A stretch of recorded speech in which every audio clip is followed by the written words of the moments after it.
ఆ నియోజకవర్గాల్లో 2 దశాబ్దాలుగా సైకిల్ సవారీ సాగలేదు. కలిసి రాని క్యాడర్ నాయకుల మధ్య విభేదాలు కారణాలు ఏమైనా అక్కడ టీడీపీ గెలిచేది కాదు. కానీ ఇప్పుడు పరిస్థితి మారిపోయింది. కూటమి సునామీలో 20 ఏళ్ల తర్వాత అక్కడ టీడీపీ గెలిచింది. ఇంతకీ ఏంటా నియోజకవర్గాలు?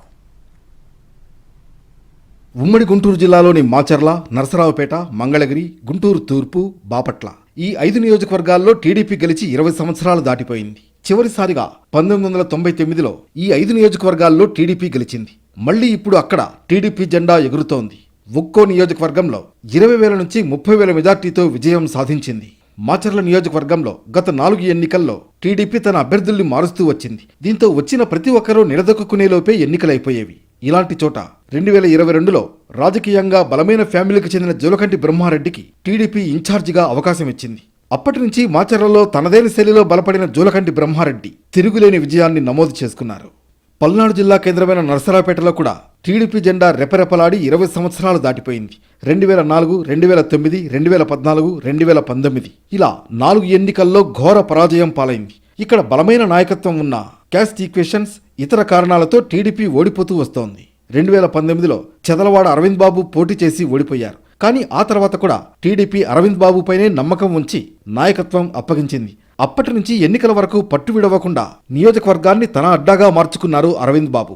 ఎస్సీ ఓటు బ్యాంకు బలంగా ఉన్న వార్డులు, పోలింగ్ బూత్లలో సైతం ఆయనకు ఆధిక్యం వచ్చింది. 2018లో ఓడిపోయిన సింపతి అరవింద్ బాబుకు ప్లస్ అయింది. 29,371 ఓట్ల మెజార్టీతో గోపిరెడ్డి శ్రీనివాసరెడ్డిపై గెలిచారు. ఇక మంగళగిరిలో టీడీపీ గడిచిన 4 దఫాలుగా ఓడిపోతూనే వస్తోంది. నారా లోకేష్ పంతం పట్టి మరీ ఓడిపోయిన చోటే గెలవాలని నిర్ణయించుకున్నారు. 2019లో ఇదే నియోజకవర్గంలో ఓడిపోయిన నారా లోకేష్ ఈసారి బంపర్ మెజార్టీతో కైవసం చేసుకుని పార్టీకి తన గెలుపును గిఫ్ట్గా ఇచ్చారు. ఇక గుంటూరు తూర్పులో కూడా సేమ్ సీన్.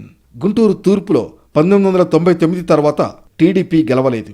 నాయకత్వ లోపాలు, కొట్లాటలతో ముస్లిం ప్రాబల్యం అధికంగా ఉండే ఈ నియోజకవర్గంలో తరచూ ఓటమి పాలవుతూ వచ్చింది టీడీపీ.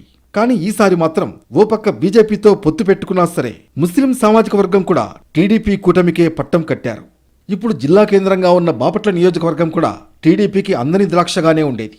అలాంటి చోట బలమైన రాజకీయ సమీకరణతో పాటు ప్రత్యర్థులు సైతం టీడీపీకి ఇక్కడ బలంగా పనిచేశారన్న టాక్ వినిపించింది. బాపట్ల నుంచి నరేంద్ర వర్మ 27,000కు పైగా మెజార్టీతో కోన రఘుపతిపై గెలిచారు. ఇలా మొత్తంగా మాచర్ల, నరసరావుపేట, మంగళగిరి, గుంటూరు తూర్పు, బాపట్ల నియోజకవర్గాలలో 2 దశాబ్దాల తర్వాత టీడీపీ జెండా ఎగిరి